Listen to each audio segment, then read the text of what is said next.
Hello everyone! I hope everyone had a good start to 2025, at least as good as it can be given the circumstances. This video will be the review of the Gnome manuscript by 𝔬𝔢𝔨𝔢𝔫𝔨𝔶𝔨𝔢𝔫𝔨. So, if you've seen my review of the Gnome grimoire, you'll already sort of have the gist of what this is about, but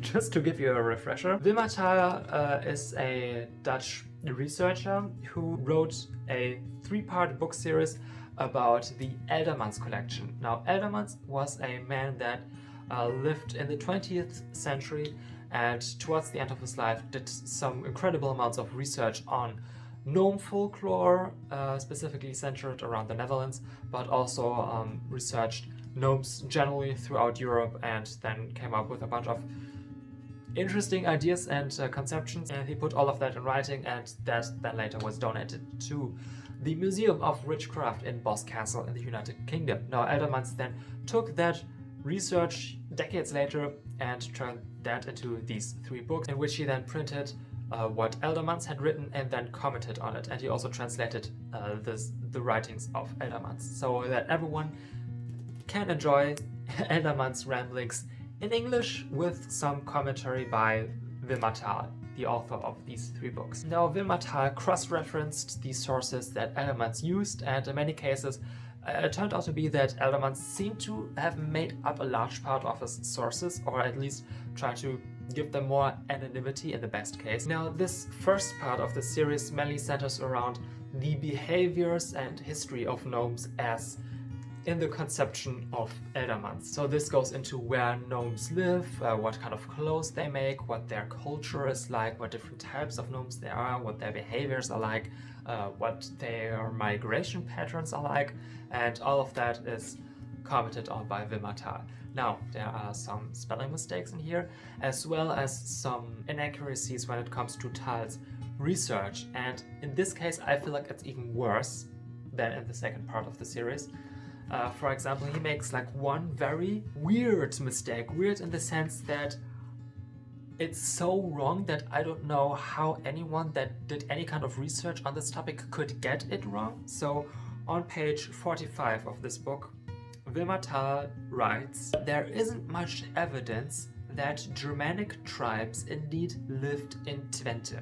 Now, Twente is a part of the eastern or northeastern Netherlands, the closest part to the Netherlands where I live. And as someone that did a whole shit ton of research on this region and the neighboring regions, I can assure you that there are plenty of ways to know that Germanic tribes indeed lived in Twente for centuries and centuries and centuries. We have evidence of the Germanic tribes living here dating back as far as Tacitus, when we want like written evidence, but dating further back when we consider archaeological evidence. We have evidence of different Germanic tribes like the 𝔬𝔨𝔨𝔨𝔨 eventually becoming part of the Franks and migrating southwestward.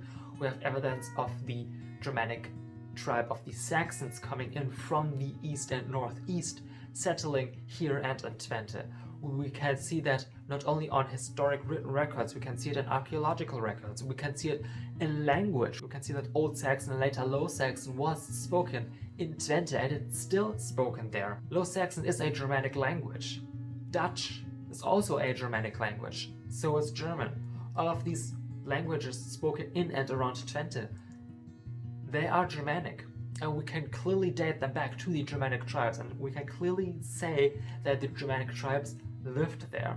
So I have no idea how 𝔬𝔢𝔨𝔨𝔨 ever got this misconception that there is no evidence of Germanic tribes living in Twente. And this is something that is so blatantly wrong and so easily disproven, like you literally could just Google that and find your answer, that it put into question the other research that 𝔬𝔢𝔨𝔨𝔨 has made. Because if he's wrong about something so easily to disprove, what else is he wrong about when it comes to this? So that indeed raised some eyebrows with me. Now, another mistake in a similar manner, which I think would make a lot of archaeologists and anthropologists keel over that if they read it, is on page 191, where Gnome writes, "In the case of the Germanic mythology, he is right.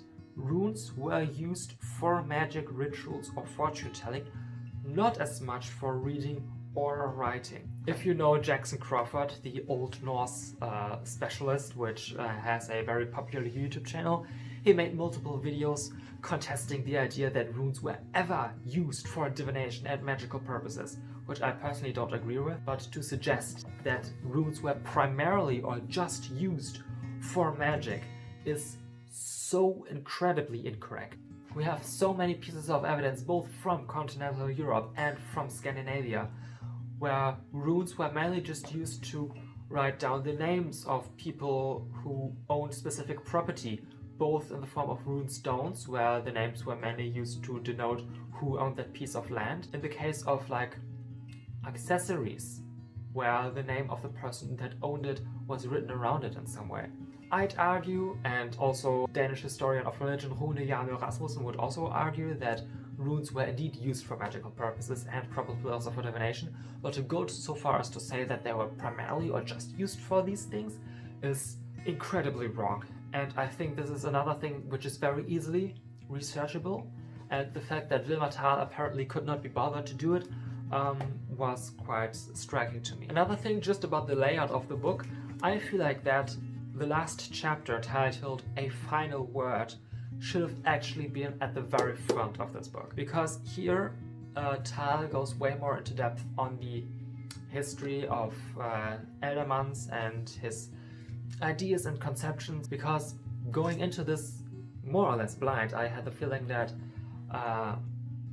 Gnome kind of already assumed that I was familiar with the works of Eldermans, and he has written other books on Eldermans and his collection, but just to go on blindly was, I think, I don't know, not the right move, I guess. So I would remove the final chapter from the end and paste it to the beginning for further context for new readers who only now jump into this topic. But again, what I'm very thankful for is that Gnome quite openly states that Eldermans likely invented many sources and traditions, which I feel like if you are using this book in your own practice, or think about using this book in your own magical practice, you should be aware of that what you read for the most part is probably just the frantic ramblings of a senior citizen from the Netherlands without any substantial foundation. Don't go into this and think, yeah, I want to learn about how house spirits or gnomes were viewed in Dutch folklore for my own folk practice.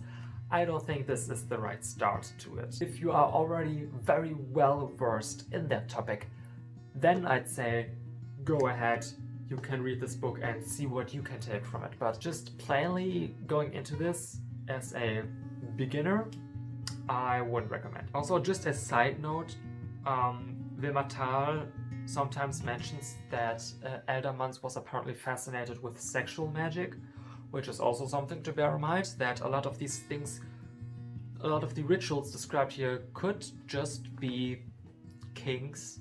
I mean, to be fair, there are a lot of depictions of feet throughout all of these books, so take from that what you will. Besides that, I have a small piece of paper with notes written on here that I made while I read this, and one of the notes just says "fucking bonkers," which I think is a good way to describe many of the theories proposed by Eldermans. For example, that gnomes originally, I think, come from a Greek Mediterranean island and then migrated northwards through the Balkan Peninsula and then through Central Europe into the Netherlands.